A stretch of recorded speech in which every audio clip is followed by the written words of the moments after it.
What's up, agency owners? Jason Swenk here, and I am excited about our repeat guest.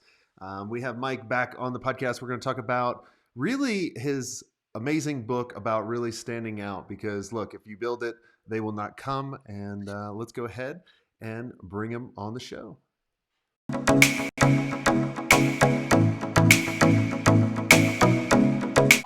Hey, Mike, welcome back. Good to see you, brother. You speak the truth. Build it and they will not come. It's true. It's true. that should be your title of the book. Yeah. Real inspiring, but it's the truth. Exactly. Just send me the royalties afterwards. But for the people that have not watched the couple episodes that you've been on, and we'll link that up at jasonswank.com, tell us who you are and what you do. And then we'll get into Yeah, it. for sure. So I'm Mike Michalowicz, and a small business author. So I'm an entrepreneur too. I've been an entrepreneur my entire adult life, but in the last 15 years, I feel very compelled to research and identify what makes entrepreneurship successful. And often it's ideas that are not obvious. They're obvious after the fact, but not currently obvious. So a lot of contrarian ideas or thoughts that break the norm. And today I have maybe it's 9 books in circulation. I just wrote a children's book, and Incredible. that's what I do. Incredible. And for the ones that don't know, you're the one that wrote Profit First. And I have Right. so many of my mastermind members and audience always talking about it. So Oh, I love hearing that. yeah, so good job on that. Um, Thank you. let's get into how can agencies listening, because there's so many agencies that do an amazing job, but they are not winning the business that they should. So what are some things that they can do in order to really stand out? Yeah, the first thing, and I do this when I present on marketing on Get Different. I ask agencies, business owners, I say, "Are you better than the competition?" I ask them that, and we have to answer that definitively. And my question is not in all capacities, but do we respond faster? Do we care more? Is there something we do that is better than the competition? And I would say 99% of the audience I speak to says yes. And then my response is, if you are better than the competition, and I believe these businesses are in some capacity. If you are better than the competition, you have a responsibility to market. You must be noticed because if the customer doesn't discover you, they're going to go with the lesser offering. And that may be the client's problem, but it's our fault. We must market. The way to market, the way to get noticed is to be different, is to through the common noise. There is a white noise that's always circulating in every market. And if you just look at your contemporaries, your competition, how they're marketing to your prospect, you probably see the same 4 or 5 things circulating over and over again. Those are the 4 or 5 things you should never do because those are the ignorable things. There's a thing called habituation. Habituation is part of our brainstem. There's an element called the reticular formation. Habituation is the action where when we see a stimuli that's not relevant, we qualify as not relevant and ignore it going forward in marketing, Jason, you've received a "Hey friend" email. I've gotten those. The very first one I got hit my brain and went in. I was like, "Oh my god, who's this friend who called me?" They don't even call me by my first name. They call me friend. They're amazing. And I'm like, "Oh, this is cheesy marketing." I've never read a "Hey friend" email again. I know that's irrelevant. That's called habituation. Our job is to not do the common "Hey friend." That's the one thing that won't work. We have to break through, introduce something unexpected, and that goes into the brain where we're recognized. And so, are there any steps that allow us to do that? Because I find in the agency world, a lot of times, or even in the business world, right, we look at our bigger competitors and we Yeah. look at exactly what they're doing and go, oh, well, they're big. So we need to do exactly that. And Yeah. then that's why everyone looks like a Me Too business, a Me Too agency. Yeah. So, what are some things that we can do in order to really stand out? Yeah, you identify what most people do that causes this white noise. We clone others, and it's the worst thing to do. I would first consider the opposite. Whatever the common approach is, can I flip it? I'll give you an example. I noticed that other authors, when promoting their books, do email blasts. Everyone does email blasts. So I looked at, is there a commonality? And sure enough, it's a white background with black text, sometimes a video. I'm like, okay, what if I do the opposite of black text? Will that be white text? And it's like, well, white text and a white background, you can't see. It's like, oh, an invisible ink email. I sent out an email to my readership. The first line wasn't black text. It said, this is an invisible ink email. Please click and highlight below to reveal your message. And that blue highlighting reveals the message. the click-through rate was more than double on that email of any email I've ever sent because it was different. So, That's so one brilliant. technique is, yeah, thank you, but simple. Look at the common noise or the common approach, and just ask yourself the opposite of it, and you may find something that's a game changer. Another thing is to do simple R&D, rip off and duplicate. Look outside your industry and pull it in. So I'll tell you a strategy here. There's a lot of gyms on my street. There's actually 3 gyms, and I live in a very small town. They all have the common noises before and after picture. Schlubby customer becomes ripped customer, blah, blah, blah, and everyone ignores it. Well, I approached a gym, and actually it was not in my town, but in Salt Lake City. They had the same before and after, and we're not effective in marketing that way. We took an idea from carnivals. When you go to a carnival and they have the fun house and you see those mirrors that make you look like ET and stuff, we took 2 mirrors, one that made you look really squat and one that made you look lean and tall. And on the squat one, we put the word before over it, and the tall one and the lean one we put after. And now people are walking by this gym and they see themselves in the mirror and they're like, oh, here I am before, here I am after. And they're taking pictures of it. We had a sign next to it that said, we just transformed you in the mirrors. Now let's transform you in real life. Walk inside. And their foot traffic went up by about 4 times. So we have to look at the common approach, do something different, take ideas from outside the industry, but just don't do what everyone else is doing. I love it. I really love the email, like the Yeah, invisible easy, ink. right? I mean, there's going to be so many people that do that now, and it's going to be the norm. Well, it was, you know what? I hope so. But I kind of challenge that, Jason. I wonder, because there is a devil on everyone's shoulder saying, if you do this, you're going to be laughed at. You'll be ridiculed. No one does that in our industry. And that devil is loud. Now, the reason that voice exists, it goes back to the cave dweller days. If you and I were in a tribe together and you're like, we're going hunting for a woolly mammoth, and the tribe is like, okay, let's do that. And I'm like, no, let's go for a saber-toothed tiger. I put our tribe at risk, and therefore I was not to be trusted. I was kicked out of the tribe, which meant certain death. Back then, doing different meant death. Well, our reptilian mind still exists. So in modern society, we have that inner voice. We don't even know where it's coming from, saying, I'm going to embarrass myself. I'm going to die. And some people even say that if I do that, I'll die. No, you won't. In modern society, doing different is actually how you flourish. It's how you become successful. You get noticed. So that we have to overcome that. And the way to overcome it is to simply say, doing marketing that gets noticed is the ultimate act of kindness. My business is better. I must be of service by being noticed. And if you do that, you'll overcome it. My hope, even after outlining that just now, is that maybe 2 or 3 listeners actually try that invisible ink email. And for those 3, it will be successful because it's different. Once the whole community is doing it, it becomes a hey friend and it's going to go away. So different has a shelf life. It will last until people start replicating it. But don't worry, people don't replicate that quickly. Yeah, many years ago when messenger marketing was out, I was one of the first. I literally deleted my contact page, and it was kind of out of like just getting rid of the forms, the automated forms that Yeah. everybody always does. And so I Yep. just put a messenger bot there, and it asked 3 questions, and then I would get on and I would chat with them. I made so much money because I could chat with people.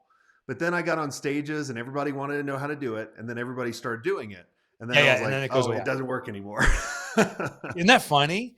Yeah, different has a shelf life. So when it's working, milk that for all it's worth, but know it's going to die.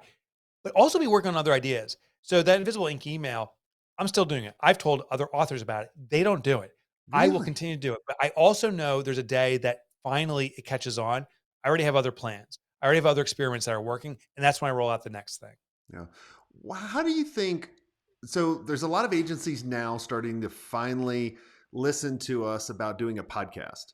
When I started this 8 years ago, all of the contemporaries or the few people that were doing it before me, they were always doing blogs and written form. Yeah. They weren't doing Yeah. video, they weren't doing podcasts. When I did it, it was very unique. And now it's, everyone has a podcast now, it seems Yep. like. Everyone does videos. What are some things that agencies can do or businesses that can do to really stand out with their podcast? It's got to, again, be different. So, what I would do is not listen to or pay attention to anyone else in my industry's podcast.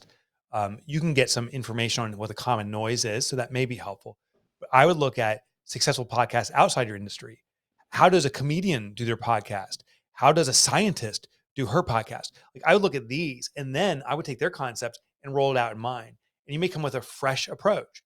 If everyone does one podcast a week, why not do one every hour? Why don't you be the most voluminous podcast of all time?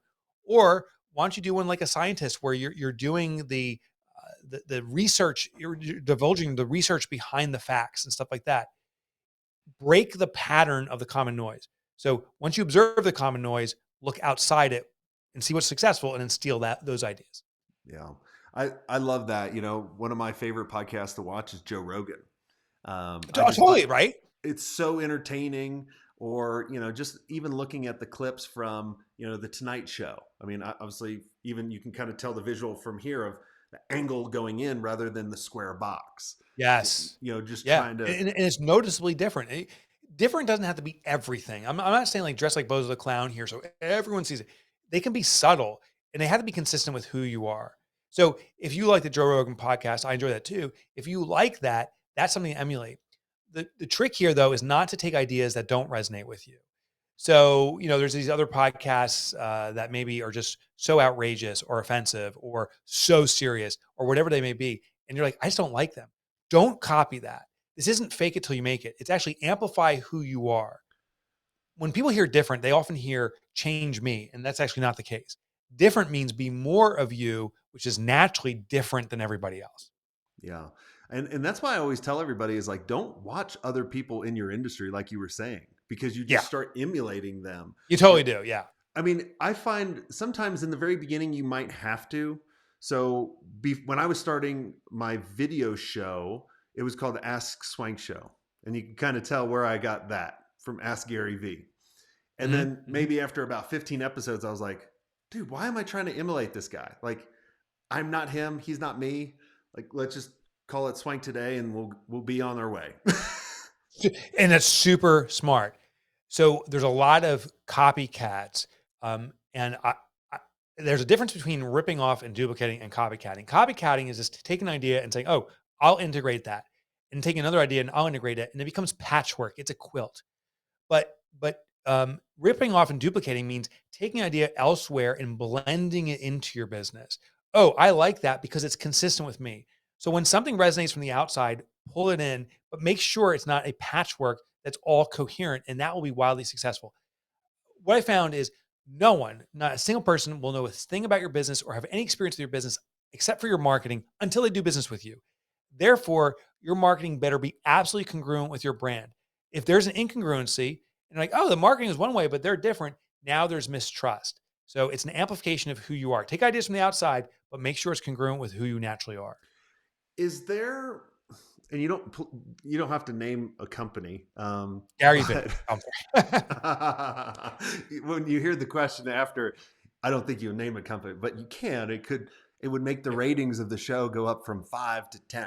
Okay, let's try for this. What's the worst marketing that you've seen in the past month? And what would you tell them? You don't have to name a company if you don't want to. Yeah, I don't know if I can. I'll tell you what the worst marketing is, but it is kind of, I'm a little bit placating your question, but it is the fact. The worst marketing, I don't know what it is because I didn't even see it. I didn't even see it. I think our natural tendency is, oh, that marketing sucked because it didn't speak to me. It was offensive. It was confusing. But the fact you saw it was better than 99.9% of marketing. There's been research that we are hit by over 1,000 marketing messages a day. And it's happening right now. There's marketing on this screen. If you look around your office space or wherever you're watching in, there's logos and stuff all in front of you. Most of that's invisible. That's the worst marketing. Invisible marketing is the worst marketing. So it's marketing I can't see. There's a shame though, once you're noticed, that's not enough. So in the book Get Different, I outline what works. Different is stage one, attention, but it must be attractive. So the marketing that I do see, sometimes it's not attractive. It doesn't speak to the customer. I remember there was a case study from GameStop. So there's your rating. GameStop really effed up their marketing. They tried to appeal to teens by speaking their language when it wasn't true to the brand. And their ad was something like GameStop be like, you got to have this game like now, like, or something. Literally, that was their ad. It was horrible. an abomination. It got noticed, but it became a meme, a laughing stock. People like GameStop be like sucks. And they actually saw their sales drop. They tried to emulate others, but they didn't understand the market, and it was absolutely horrible. But I'll tell you, that GameStop just had us have a conversation about it. It actually is better than the invisible marketing that is the vast majority out there. Awesome. And once you get someone's attention, what's the best way to hold it? To speak their language. And when I say that, I'm not saying like their native tongue, English or whatever, Hmm. but to that they feel and understand you inherently get them in a beat because like, oh, you get me. For example, I'm an author. If someone says, "Oh, we understand how to get a first pass manuscript to a second pass manuscript," I'm like, "Oh, you know the industry," because the common person doesn't. What's a first or second pass manuscript? That's when it gets me. When I hear that, I'm like, "Oh, you get the industry." So if there's someone who says, "I serve authors and I help authors write great books," I probably won't even notice. If someone says, "I serve authors and I help authors go from a first pass manuscript to a second pass manuscript with 50% proofread improvement," I'm like, "Holy crap, you understand me." So speaking the specific language. And the interesting thing is the more common noise there is, and you have that distinct language, the bigger the opportunity. As an example, I was traveling in Russia for speaking, and I was at a cafe. I don't speak any Russian whatsoever. Like privyet, that's about it. And I'm sitting there, and everyone's talking Russian, so I'm just not listening. All of a sudden, I hear someone speaking English. I'm like, "What?" And I went over to talk to the guy, and now we're quote unquote best friends. The reason we became such instant friends is we spoke a common language. He happened to be from my area in the Northeast here in the US, um, amongst a common loud voice that was invisible or at least unable to interpret. The same thing is with our marketing. The second there's a common noise that is kind of a blur noise, and you have the one noise that resonates with them, not only do they get attracted to it, they're like, "Oh my God, you are my best friend." So that's what we want to do. I love it. I love it. Well, this has all been amazing, Mike. Where can people get the? I mean, obviously, they can get the book everywhere. I presume, Yeah. right? Okay. All right. Oh, yeah. I mean, not at a pharmacy. Well, maybe. Well, you Can you should think imagine? about that because there's no books in pharmacies, and I that need would to be get some different. Tylenol, get different, maybe some Band-Aids. Yeah. Exactly. Is The best Mike place is to go or to get Yeah. started. Am I jumping on you here? Is that what No, you're go going to for ask? it. Go for it. Okay. The best place to go is gogetdifferent.com. That's the website for the book. Yes, there's links to the books. You can purchase it, but I think the better thing is the downloads. This is a transaction, right? So, one important part of marketing is that you engage your audience in a safe, reasonable way. So, the transaction is if you're willing to give me your email, I in turn will give you. It's now over 60 different get different experiments we've done, things you can try right away. Invisible ink email, mirrors, but there's countless other ones there that you can try out even before you read the book. All that is at gogetdifferent.com. Awesome. Well, everyone go there and get that. Mike, is there anything I didn't ask you that you think would benefit the agency owners listening in? Well, maybe I already kind of said, but I want to reiterate it that marketing is the ultimate act of kindness. I think that's the key. And we did touch on it. I really want to implore that marketing is not something that's nice to do. Marketing isn't something that just benefits the bottom line. Marketing is a necessity to be of service. If you do good things, my gosh, we need good things. The world is starving for good things, and that means the world's starving for you. So market accordingly. I love it. It's very similar to like what Tony Robbins says about knowledge, or like we're drowning in information, but we're starving for wisdom or Yeah. knowledge, That's the right? truth. Yeah. And it's very similar. And I'm glad you brought that point up too, because and even in the very beginning when you're asking agencies, are do you believe you're the best? And I Yeah. feel that everyone should say yes or I'm close to. Because if Yeah. you don't believe it, how is We anybody gotta fix else? it. We gotta fix it. And and the best doesn't mean apples to apples. I remember I was talking to my son when he was 6. And I we were watching the Olympics and Michael Phelps was winning all these gold medals. And I was telling Jake, I said, that's the world's best swimmer. And I remember him looking up at me, these big blue eyes. He goes, "No, Daddy, Jimmy Mickeldorf is the best." And in a very bad parenting moment, I said, "Who the fuck is Jimmy Mickeldorf?" Don't do that. Don't do that. And, he looks at me and goes, "Daddy, Jimmy can swim across our lake." There's a lake in town, and no other kid can do that. And, from Babe's Mouse, I was like, oh my gosh, of course, Michael Phelps is not the best. He's the best in a certain framing, the Olympic stage. But Jimmy Mickledorf is in the world of my kindergarten student. And there's other kids that can make big splashes and do a big cannonball. They were all the best. That means every business has an opportunity to be the best in our category, in the world we serve. So, yes, you are the best. And if you're not, you got to tune things up. But the opportunity is there for all of us. Awesome. Well, Mike, thanks so much for coming on the show. Make sure Thank you. everyone, you go to the website, go get the free resources. I'd like to hear how many people, comment and make sure, let us know how the invisible newsletter or email Yeah, goes. yeah. I'd love that. Definitely, when we blast this episode out, it will be in an invisible ink on email. And I may do one before. As soon as you Yeah, do said that, it. I was Go like, for it. I am borrowing that. Yeah, take that. Take it. Rip off and duplicate, my brother. Do it. Exactly. And everyone, if you guys want to be around amazing agency owners that can see the things that you might not be able to see, and so you can scale your digital agency faster, make sure you go to digitalagencyelite.com. And until next time, have a swank day.